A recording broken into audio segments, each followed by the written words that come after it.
So this session provides you with a roadmap for discovering and using your own stories to influence your audience. This is an interactive session where you will be working on developing a story that you can use to convert visitors into members.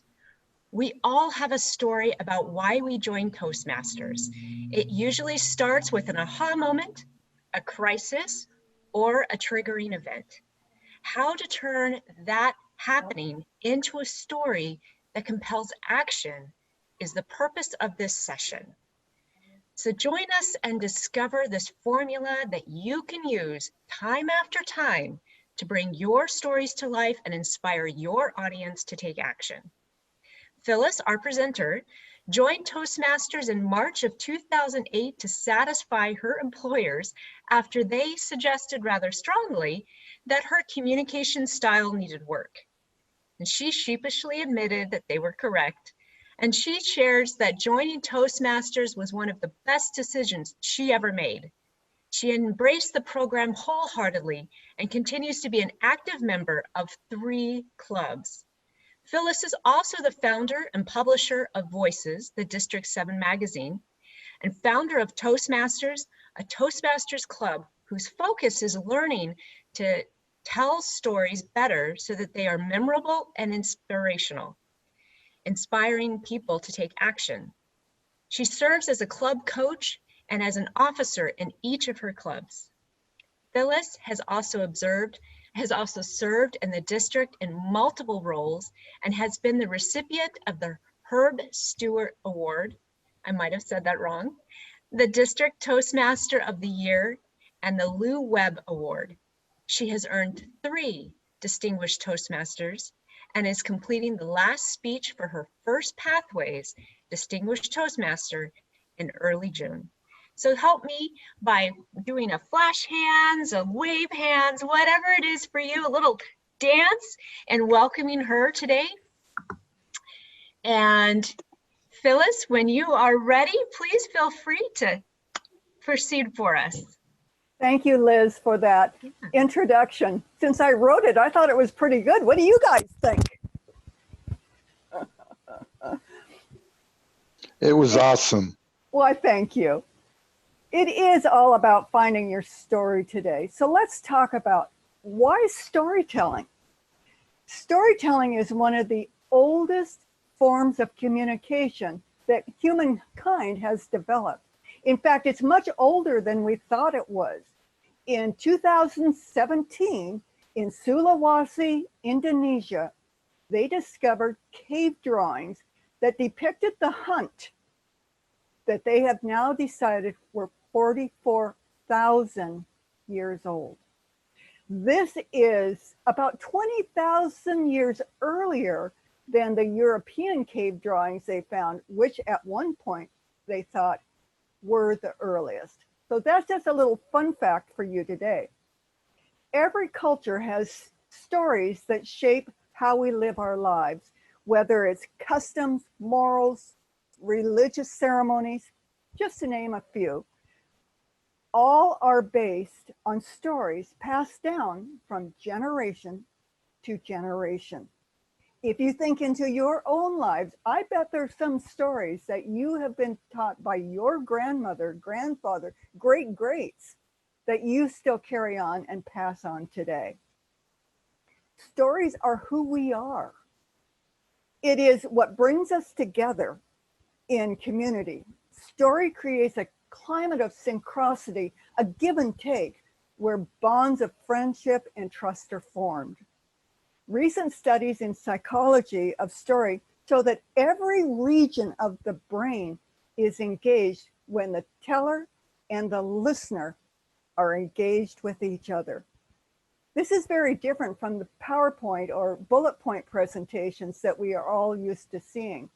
In those types of presentations, only 2 parts of the brain are engaged, the ones that code what's coming in into speech, which is why we rarely remember what we heard. Whereas with stories, both the sensory and the motor functions of our brains are engaged, and that's what makes it so fun and interesting. Stories are very, very powerful, as every marketer and politician will attest. By simply telling a story, you can implant ideas, thoughts, and emotions into the listener. By telling a great story, you can change the way your audience thinks and reacts to what you have said. So today, we are going to go through some of the elements of story. Personal narrative is what we're going to look at today. And I want you, as an exercise, I want you to use your experience as joining Toastmasters as the story that you are going to develop today. Now, I have used my personal story to inspire people to join my club, and that is what I wish for you. So the elements of personal narrative follow kind of along the story arc, and I'll show that to you in a moment. These are the elements that we are going to be covering today. And the way I've structured this is I will give you a little bit of information, and then I will send you away for 2 minutes to start developing your story. So let's move forward. Here's that story arc I was telling you about. The white is the normal story arc. Now, for those of you who don't know what that is, it's simply a structure that takes you from the opening moment of your story to the very end. And it talks about the different ways that you put the story together. All stories follow this pattern. Then what I've done is I've overlaid the personal narrative over the top of the story arc so that you can see that very much it is a story arc. I have just renamed them a bit, and not only I, but others too, in order to make it feel more personable, shall we say. So this is what we're going to do today. You will get 2 minutes to do each section. Now, I did send out a worksheet last night. If you were not able to download that, that's fine. You just need a piece of paper.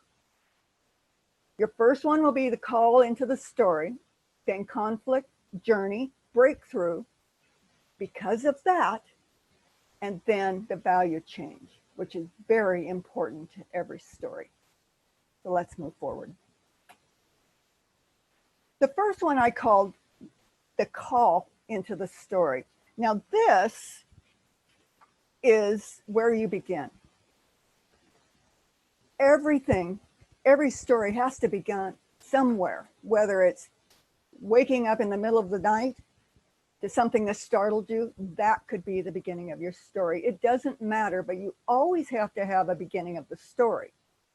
And the beginning of the story is where you start to introduce the character of your story. And of course, in a personal narrative, you are the main character. Now, you may have other characters, but you are the main character. In a personal narrative, it can be about events. It can be about a story of your family. It could be about most anything that leads to you having a change of heart or something like that. And I'll go through and explain that to you.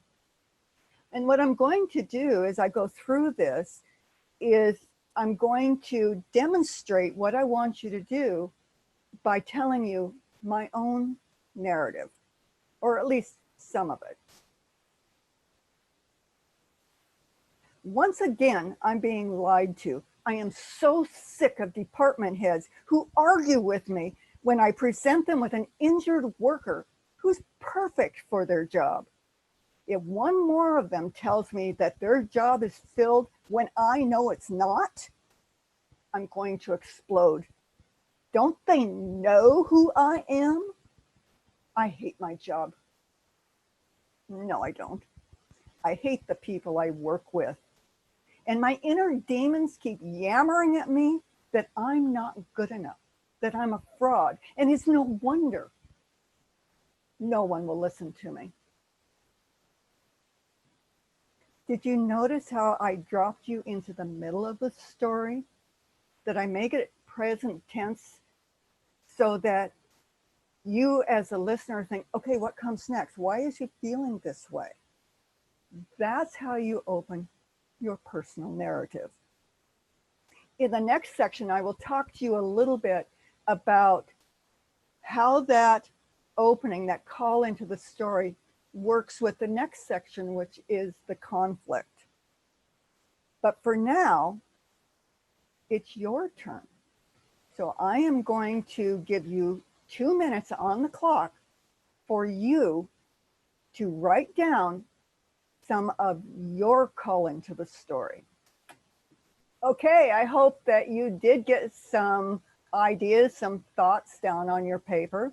Now, I do want to let you know that we are going to be running through this exercise today, but you can use this process for any story that you want to tell. It takes a little bit of time to put it together, but once you do, you should have a personal narrative that you can use, as I did, to inspire people to join your club or to buy your product or whatever it is that you want to use it for. So let's talk about conflict. In order for a story to engage people, there's got to be conflict. If you just go from, yeah, this happened and this was the outcome, yeah, that's not going to engage anybody. And they're going to walk away just a little bit disappointed, because what people really want to see is the struggle that you go through and how you solve those issues. David Mamet, who is a Pulitzer Prize winner, describes conflict as a clash between opposing forces. Well, that makes sense. If you think about two elk, you've seen all the scenes where they're clashing together. That's what it always feels like to me when I talk about conflict. It's a literary device that builds tension by challenging the main character, which is you, and forces you to test your values. Conflict provides purpose to the story. Told at the beginning of the narrative and resolved at the end, conflict gives your story structure, purpose, and movement.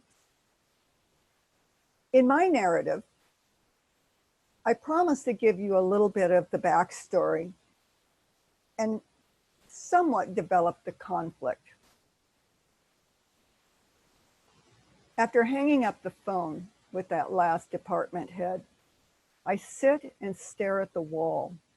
I'm very determined that I should have my way.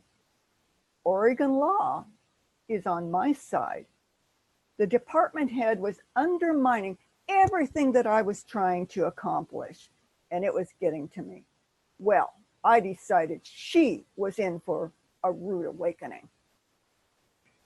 By now, I was really steamed. This is not the first time I'd had conflict with this particular manager. I sat down and I sent her a scathing email outlining what we had just talked about and threw in a zinger about how she was circumventing the law. Well, shortly after I sent my email, I got called to the legal department by Wendy, the company attorney. She told me I was irritating my stakeholders, that I had a rotten attitude, and if I didn't clean up my act, I could find myself another job. And by the way, I was to quit sending emails. Well, I had to tell my manager what was going on. I complained that no one would talk to me. Everybody was avoiding me, and I knew they were lying to me.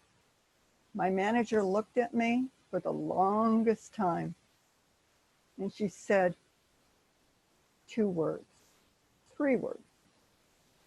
You need Toastmasters.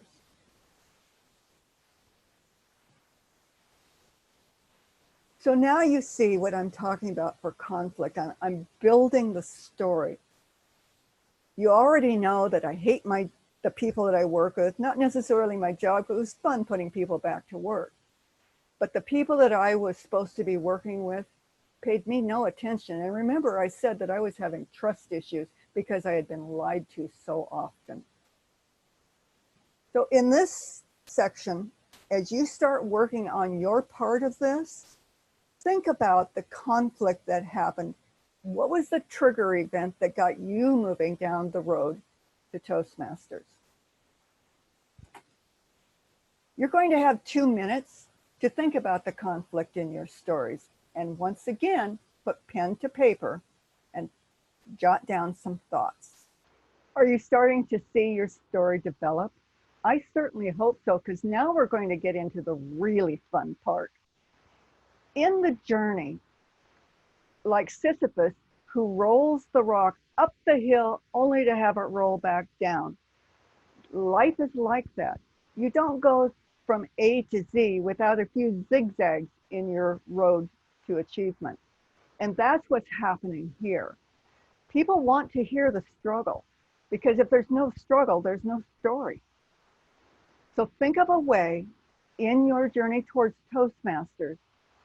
Think about the boulders, the rocks that got into your path to take you to where you're at today. Because as Darren LaCroix says, in moments of failure is when you learn. And remember, he always said to roll forward. So for my journey, that night I did find a Toastmaster club near me. Next day, I went to a meeting and was really put off by it. Here's all these people sitting around a table, a couple people giving speeches, and then they criticize them? No, this wasn't for me. I had enough demons in my life without adding extra to them. The next week, I went to a different club who enveloped me like a warm embrace. Whoa, that felt good. And I came back and I joined that club. And I've been there ever since. Now, this is not all of my journey, but it is the beginning of my journey. I will go through trial after trial after trial. And many people told me, you know, you're a little put offing. I think you need to do this, you need to do that, and you need to find a way that you can let people in. So guys, it's your turn to think about your journey. Now, I understand that this is going very, very quickly today, but with 45 minutes and 6 different levels we need to work our way through, there's not much time. So let's get to it. So again, it's your turn to start talking about your journey, to write it down. I told you it was going to go fast, didn't I? The next part of our journey is the breakthrough. It's that epiphany moment when everything starts to fall into place. A breakthrough is something that changes the course of your life. Something that from this point forward, it's going to be different. You think differently, you act differently, you view the world through a new perspective. Carol Pearson, who is the author of The Hero Within, had this to say: in myth, literature, and real life, you take journeys, you confront dragons, or in today's world, problems, and discover the treasure of their true selves. Although they may feel very alone on the journey, on the quest, at the end, their reward is a sense of community with themselves, with other people, with the earth. I think that epitomizes exactly what breakthrough means. This is the turning point in the story. In a regular story arc, they would call this the climax of the story, when something happens that changes everything. My breakthrough happened during my time as a district officer. I was still having trust issues. One of my trio members took me in hand and told me I didn't have to look for a hidden agenda with everyone I spoke with. I could take people at their word and trust them to do what they said they would do. It was okay for them and I to not be perfect, to accept people for who they were. When I quit holding people to a standard that I couldn't even achieve and let them be who they were, life changed. And that, my dear friends, is a breakthrough moment. Again, I'm going to give you an opportunity for 2 minutes to jot down some thoughts of what your breakthrough moment was on your way to becoming who you are today. Let's go. Okay, your piece of paper must be getting very full by now. I'm hoping that I'm giving you some ideas that you can use later when you complete your narrative. Now, we just went through the breakthrough where the world looks different to you because of your new understanding of yourself, the problems that you are having, and perhaps the causes of them, as it was with me. You are now on the downhill slide, if you were, of your story. You've had the climax, your breakthrough, and now it's time to start winding down and letting your audience feel a bit of relief. Because when you have the breakthrough moment, the world is full of excitement and tension, and you need to relieve that for your audience so that when they walk away, they will feel satisfied that they got what they came for. You may not resolve all your issues, but you need to lessen the tension and the excitement that came from your breakthrough.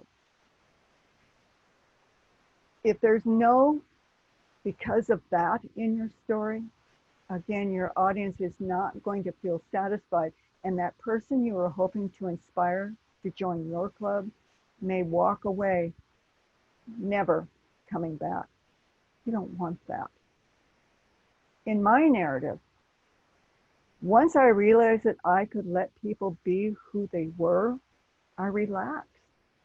My interactions became less filled with tension. I was not requiring people to live up to my standards. In fact, I let them live up to their own. And that is a whole mind shift for me. My internal demons were quieter. And when they did raise their ugly heads, I was able to suppress them because I now know that I can trust people to do what they say they will do. And what I am still learning is that people will be the best that they can be if you allow them to do it their way.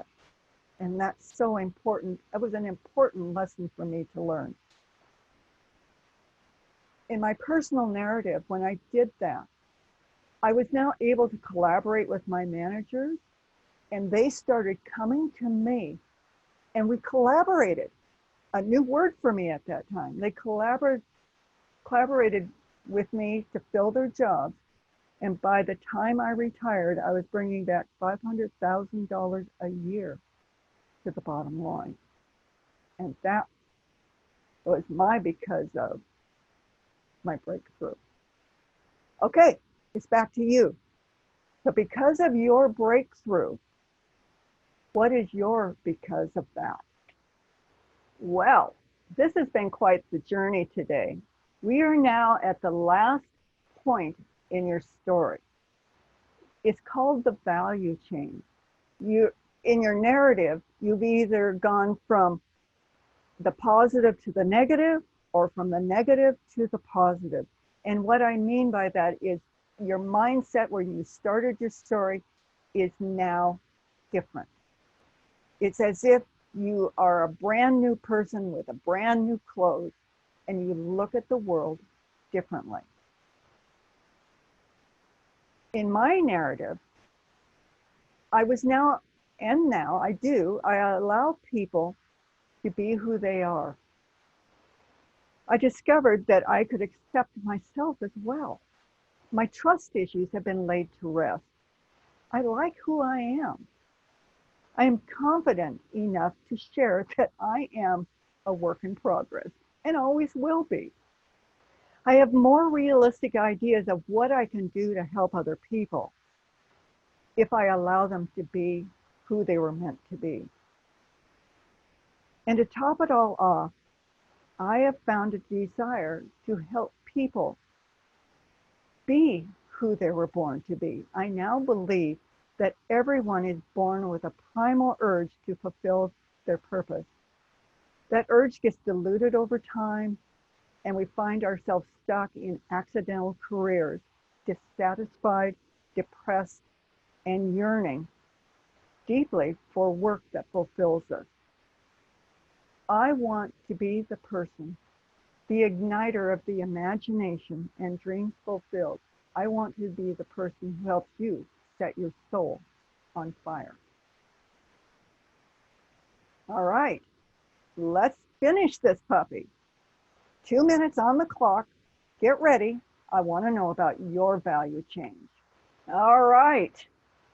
I have a bonus for you guys. We're running out of time and there may be questions. So Liz or Jeff, if there are questions out there that I can answer in the few minutes we have left, I would be more than happy to do that.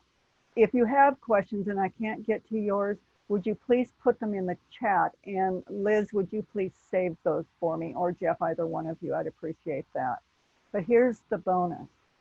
If you will write your stories out based on what I've given you today and send them to me, I will publish them in Voices.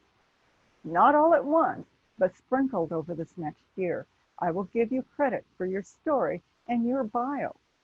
So please follow through, write them up, and send them to me. The world should know what you have accomplished and why.